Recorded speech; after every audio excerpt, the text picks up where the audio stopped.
welcome back. Uh, Dan Talk. The power of repetition. It's enormous. If everything is like a parabolic curve, right, in some direction, that means when you got a lot of something, you got a lot of something. And when you got a little of something, you truly have only a very, very, very, very itty bitty little something. And that curve can be so steep that you'll find educated folk throwing around terms like diminishing returns because they assume they know where they are on the curve. They assume they have perspective, when as a finite, weak, scared thing that humans we are, could never even come close. So, how are you going to pass a test? How are you going to do good? How are you going to bring value to the world around you? Well, let's start with what Jordan Peterson labeled as so critically important to human success. You ready? Conscientiousness. That means you gotta give a shit.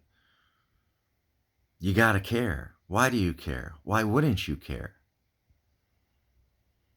If truth is all around us, why wouldn't I care about being close to it?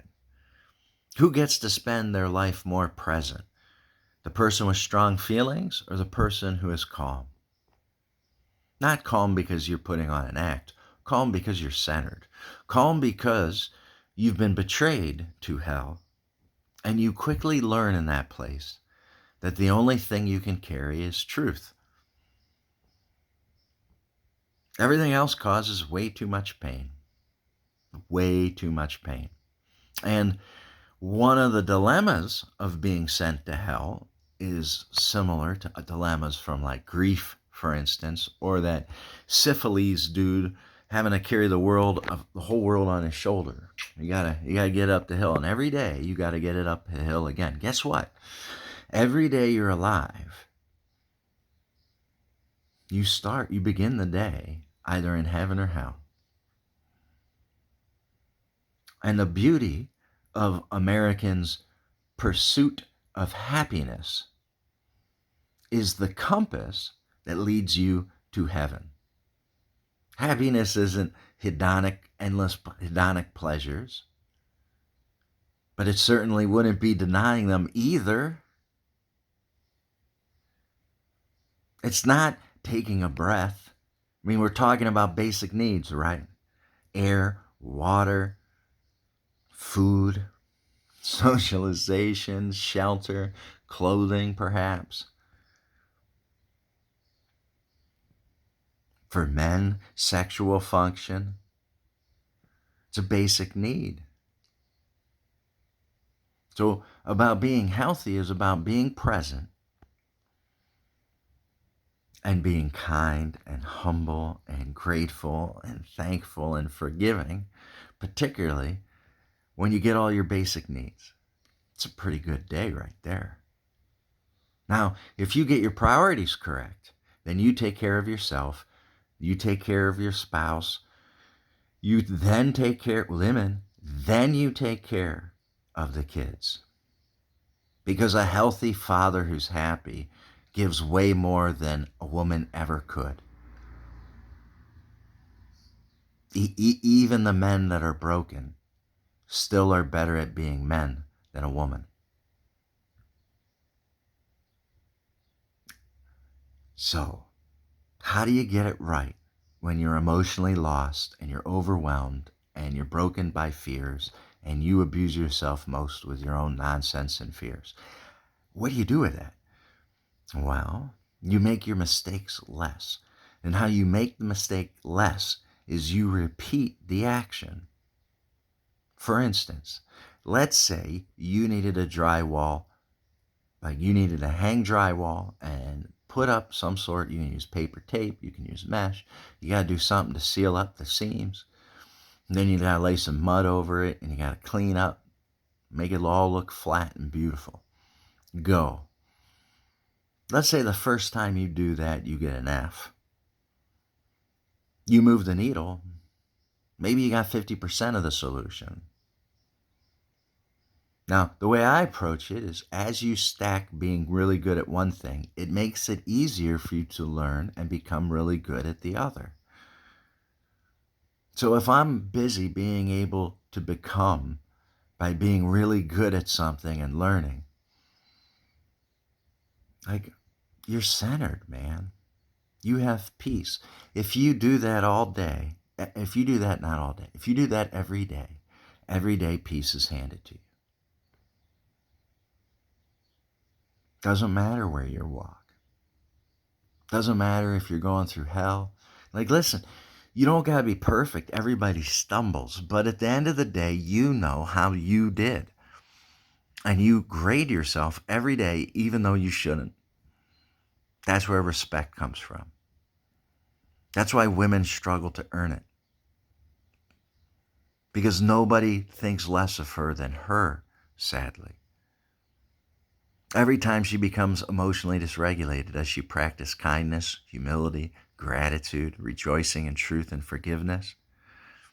Because then that little compulsion to make a mistake or to be unsettled is the reminder to do something that's wonderfully healthy, that's going to just give her absolute most. How cool is that? It's the same thing. So let's say I do drywall today and I do it and I get like an 80%. I've had plenty of years to practice. I've had plenty of opportunities to practice, and I've taken plenty of opportunities to practice. Let's say I only get an 80. That means I didn't solve the problem. I got 80% of the problem out. Now we're on to Jupiter. The sun is removed from the solar system. Well done, Jimmy. Get on with Jupiter.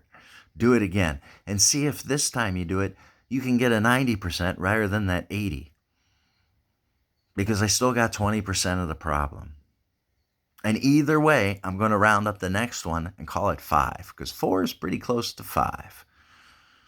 And if you were so good at getting 90s, how come the first 2 weren't 90s? And then you do it again. And then guess what? Since you finally just got to a 90, you know what you got to do again? You know if you're an artist, you know if you're a musician, you know if you dance, you got to do it again. Was that 90% a mistake? Or did you really have it? And you do it again. And guess what just happened? You started at an 80. Then you went to a 20. Then you went to like a 4 or 3. And then you went to a fraction of a 1. And then people look around and say, oh my God, how'd he do that? How'd she know how to do that? How'd she get it so right every time? Because she cared enough to do it more than once.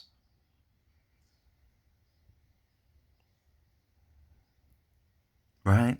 And now let's say the activity is something that's important to you. Something that would benefit you a ton. In fact, benefits you more than anybody else. Are you gonna complain? Well, like, what? In which direction is it going to be? Is it going to be I had to do it once, or is the complaint should a better complaint be I only got to do it twice?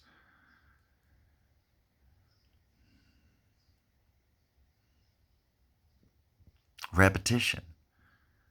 One of the dilemmas that young Elon runs into the dilemma that if every class he goes in, he aces the test, which means some teachers won't give a curve.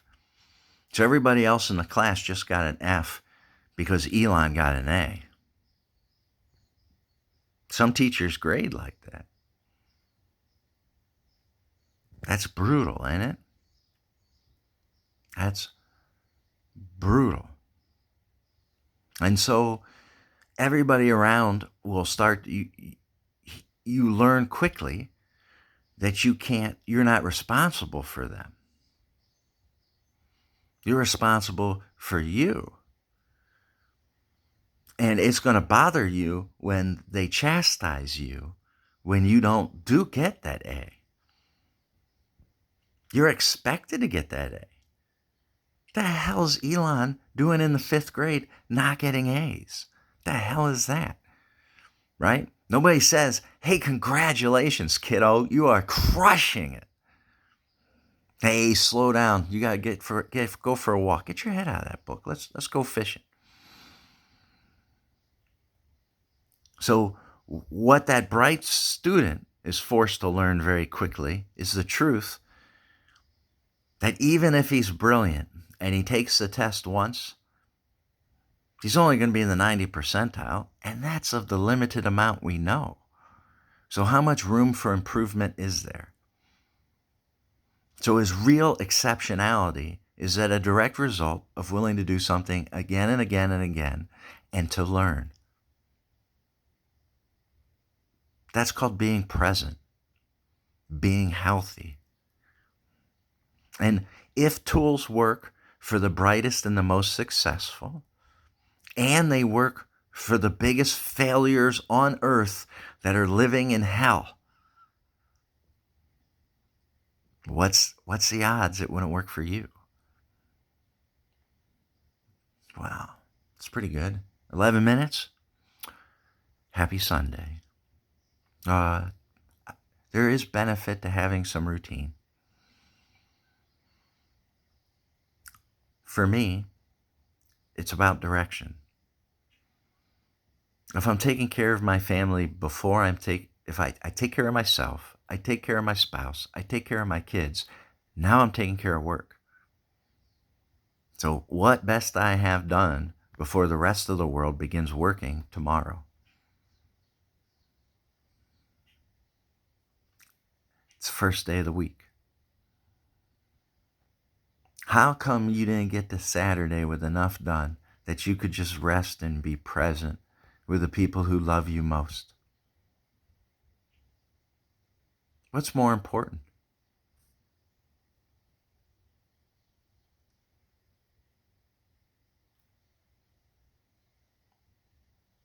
So be ready that on Monday you have yourself healthy, your spouse is doing good, the parent of your kids are doing great, and then Monday you give your work your best because you want to get on to the next. Like the next thing in that priority set's charity. You know how nice it is to help someone. Oh, it heals the soul just to bear witness to it. Love, like fear, changes most the practitioner. So what do you want to do? Practice less love. That seems profoundly flawed. Know your love.